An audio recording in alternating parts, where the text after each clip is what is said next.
Berikut ini adalah kasus-kasus pelanggaran Undang-Undang ITE di dunia maya.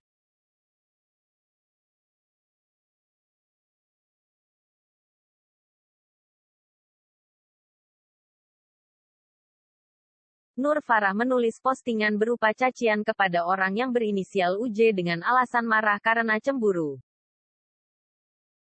Ini adalah isi postingannya.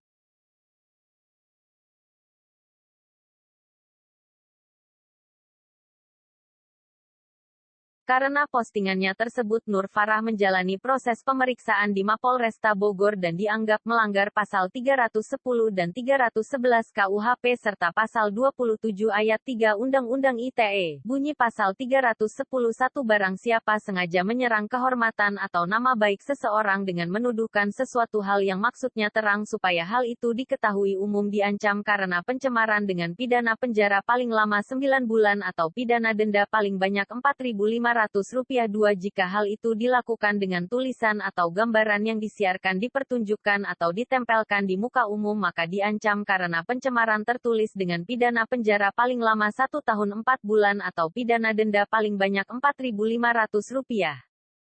3. Tidak merupakan pencemaran atau pencemaran tertulis, jika perbuatan jelas dilakukan demi kepentingan umum atau karena terpaksa untuk membela diri.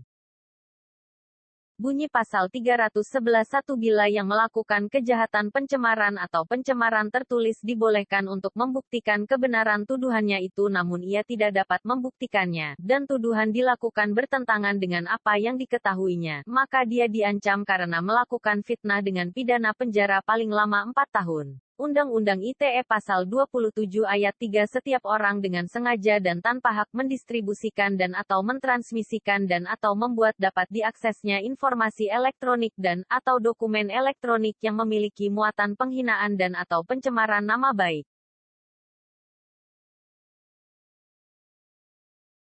Kasus ini mendapat banyak perhatian publik karena status Luna Maya sebagai publik figur yang menimbulkan pro dan kontra dalam masyarakat.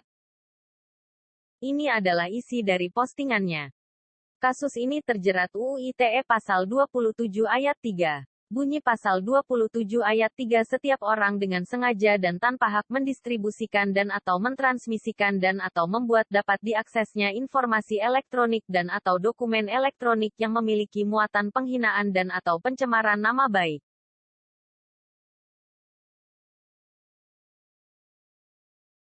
Kasus ini berawal dari status BBM Denny Irwan yang dianggap Fadlin meresahkan keluarga besarnya apalagi Fadlin adalah anak mantan wali kota Tangerang. Karena postingannya Fadlin melaporkan Denny Irwan ke Polres Metropolitan Tangerang. Kasus ini terjerat Undang-Undang ITE Pasal 27 Ayat 3. Bunyi Pasal 27 Ayat 3 Setiap orang dengan sengaja dan tanpa hak mendistribusikan dan atau mentransmisikan dan atau membuat dapat diaksesnya informasi elektronik dan atau dokumen elektronik yang memiliki muatan penghinaan dan atau pencemaran nama baik. Florence Sihombing yang merupakan mahasiswi S2 UGM ini mengunggah status yang berisi hinaan terhadap Kota Yogyakarta dan mengajak teman-temannya agar tidak tinggal di Kota Yogyakarta. Akhirnya Florence Sihombing dilaporkan ke Polda Daerah Istimewa Yogyakarta. Kasus ini dijerat Undang-Undang ITE Nomor 11 Tahun 2008 terkait penghinaan dan pencemaran nama baik dan provokasi mengkampanyekan kebencian. Sehingga melanggar Pasal 27 Ayat 3 dan Pasal 28 Ayat 2. Bunyi Pasal 27 Ayat 3. Setiap orang dengan sengaja dan tanpa hak mendistribusikan dan atau mentransmisikan dan atau membuat dapat diaksesnya informasi elektronik dan atau dokumen elektronik yang bermuatan penghinaan dan atau pencemaran nama baik.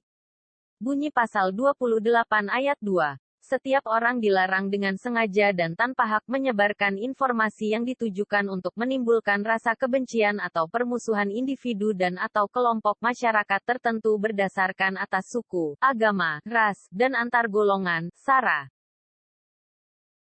Arsyad terjebak kasus penghinaan terhadap Presiden Joko Widodo lewat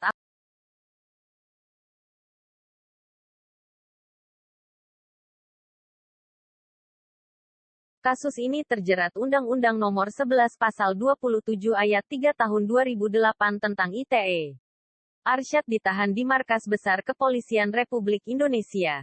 Bunyi Pasal 27 Ayat 3. Setiap orang dengan sengaja dan tanpa hak mendistribusikan dan atau mentransmisikan dan atau membuat dapat diaksesnya informasi elektronik dan atau dokumen elektronik yang bermuatan penghinaan dan atau pencemaran nama baik. Kesimpulan yang dapat diambil yaitu perkembangan teknologi di era globalisasi saat ini. Hendaknya kita dapat mengontrol diri kita saat akan menulis sesuatu di sosmed. Kita harus lebih bijak dalam menggunakan sosmed dan memanfaatkan teknologi yang ada karena saat ini sudah ada hukum yang mengatur.